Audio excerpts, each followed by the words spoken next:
Eran nuestros abuelos, nuestras abuelas. Se repitió su relato.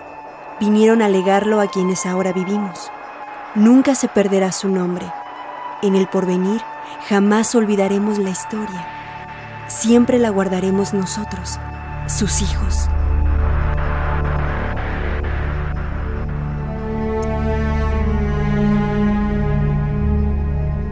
Hace 40.000 años, un grupo de seres humanos que migraba por el norte de Asia descubrió un nuevo continente, América. Al continuar su éxodo en busca de mejores climas, esas personas llegaron al territorio que hoy conocemos como México, al que los investigadores llaman Mesoamérica.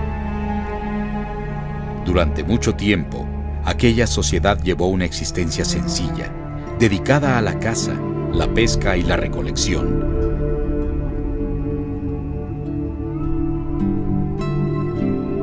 Poco a poco, aprendieron a cultivar el maíz y a confeccionar objetos de cerámica. Se tornaron sedentarios y comenzaron a construir refugios permanentes.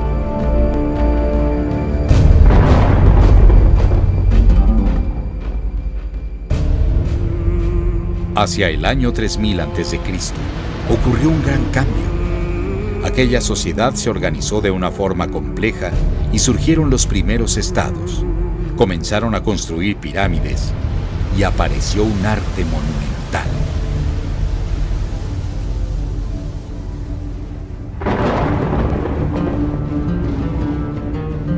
¿Qué hizo posible este dramático cambio? Según han descubierto los arqueólogos, se debió a la irrupción de un pueblo nuevo en el escenario mesoamericano. No se sabe cómo se llamaban a sí mismos.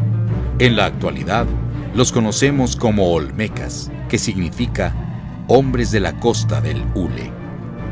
Tampoco se sabe qué lengua hablaban, pero sí que tenían una escritura desarrollada que fue la raíz de la escritura maya.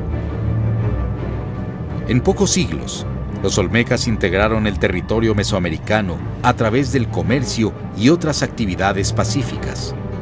Hasta donde sabemos, no emplearon la violencia, forjando su inmenso imperio sobre principios culturales y religiosos. Ellos fueron los creadores del culto al guerrero ocelote, que habría de mantenerse hasta la caída del Imperio Mexica. A partir de los olmecas, los pueblos de Mesoamérica continuaron desarrollándose en diversos aspectos de la cultura, tales como la arquitectura, la escultura, las artes plásticas, la orfebrería, la escritura y la confección de códices, el calendario y las matemáticas. En particular, las matemáticas alcanzaron un prodigioso desarrollo.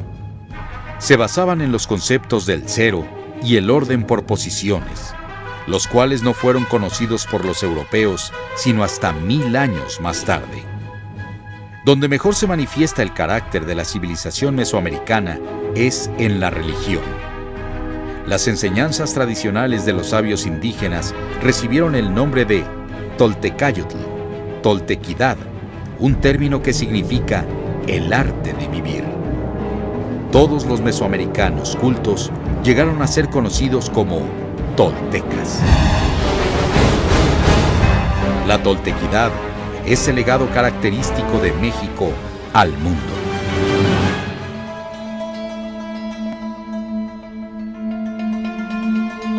Si en el viejo mundo tuvieron el Tao, el hinduismo y el budismo, nosotros tenemos la Toltecayotl, el pensamiento filosófico del México antiguo. Si otras civilizaciones tuvieron a Zoroastro, Hermes, Buda, nosotros tenemos a Quetzalcóatl. Los mesoamericanos creían que el universo es producto de dos fuerzas que se equilibran para producir la manifestación de las cosas. Creían que la creación del mundo no ocurrió por arte mágica, sino que es un proceso continuo y evolutivo, regido por la ley de los ciclos. La personificación de estas fuerzas era Ometeotl, cuyo nombre significa Divina Dual Trinidad. El universo y las fuerzas que lo sostienen se representaba mediante el símbolo del juego de pelota, en el cual dos equipos de jugadores asumían el papel de los dioses y se disputaban un balón que era la tierra. Otra forma de representar las mismas creencias era mediante una ceremonia llamada la Guerra Florida, en la cual el individuo se enfrentaba a sí mismo en un combate contra sus debilidades. Esta cosmogonía se centró en la serpiente emplumada, una deidad a la cual pueblos de habla náhuatl llamaron Quetzalcóatl. ¿Qué significa ese nombre? Quetzalcóatl es la representación de las fuerzas del universo, la integración de la materia y el espíritu, la luz y la oscuridad, el frío y el calor. En el ser humano, Quetzalcóatl es la lucha entre nuestras tendencias animales y la aspiración hacia lo sublime. Quetzalcóatl también simboliza la sucesión de los ciclos en la naturaleza. Debido a eso, era el patrón del calendario.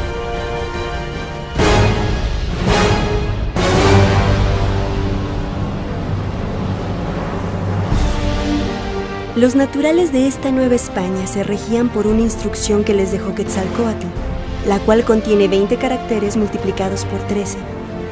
En esta materia se puede conjeturar la habilidad de esta gente, porque contiene cosas muy delicadas.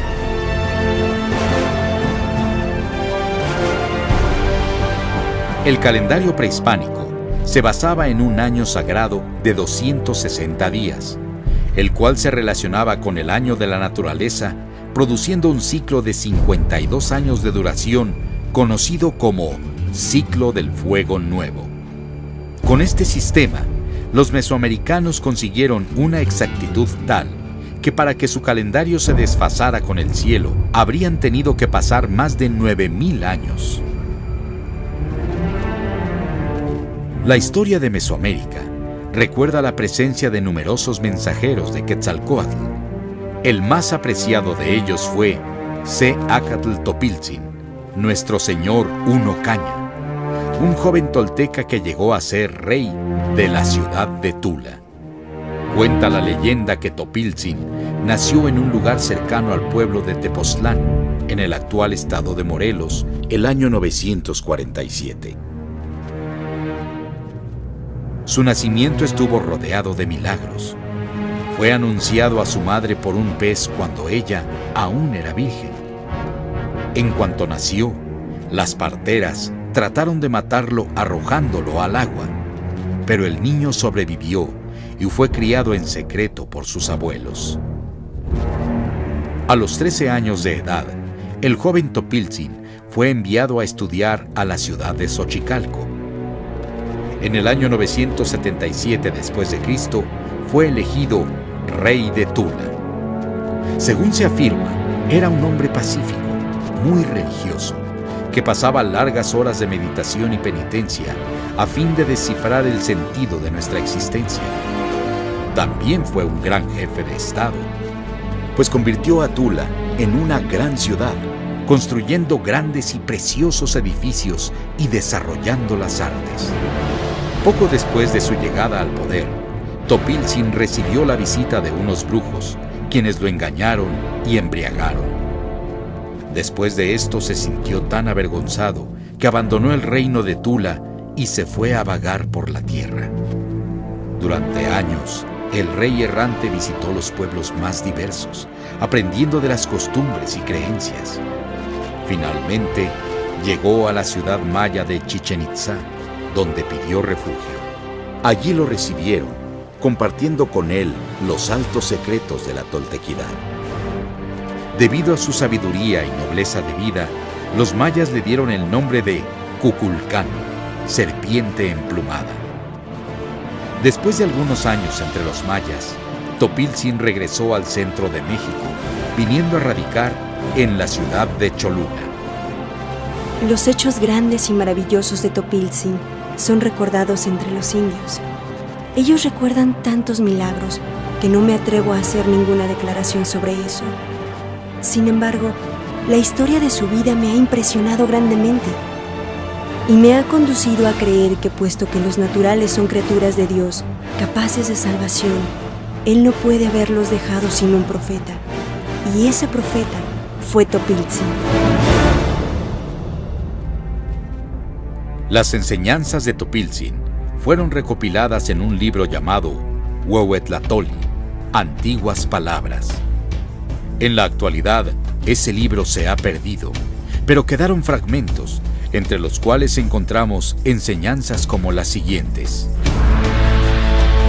El tolteca es sabio, es una lumbre, hace sabios los rostros ajenos, les hace tomar corazón, no pasa por encima de las cosas, se detiene, reflexiona, observa. Evita los extremos, mantente en el medio, porque solo en el medio existe la función social, la condición honorable. Ayudaos mutuamente en la necesidad.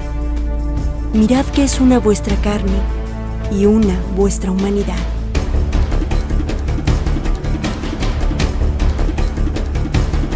Según las leyendas, en el año 999 después de Cristo, Topiltzin subió a una montaña y se incendió a sí mismo con un fuego interior. Según sabían, fue al cielo. Y dicen los viejos que cuando murió, durante 4 días no apareció, pues fue a morar entre los muertos.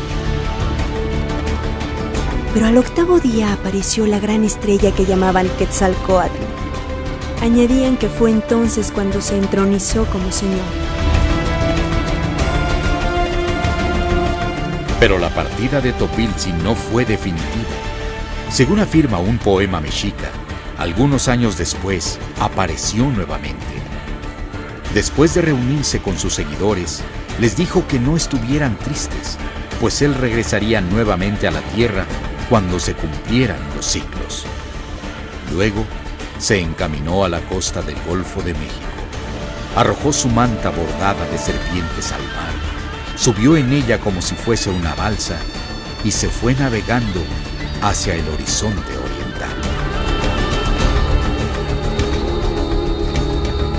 Exactamente 520 años después de la partida de Topiltzin, aparecen en la costa del Golfo de México los barcos de Hernán Cortés, portando sobre sus velas una de las insignias más importantes de la toltequidad, la Cruz de los 4 Rumbos. Los mesoamericanos interpretaron ese hecho como una señal mesiánica, comprendiendo que comenzaba la mitad oscura del ciclo de la serpiente emplumada.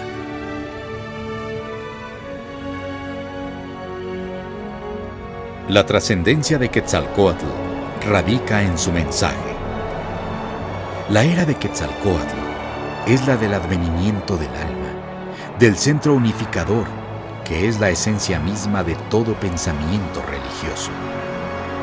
Gracias a él, Mesoamérica conoció un fenómeno poco frecuente en la historia de la humanidad: un inmenso imperio forjado por la potencia del espíritu.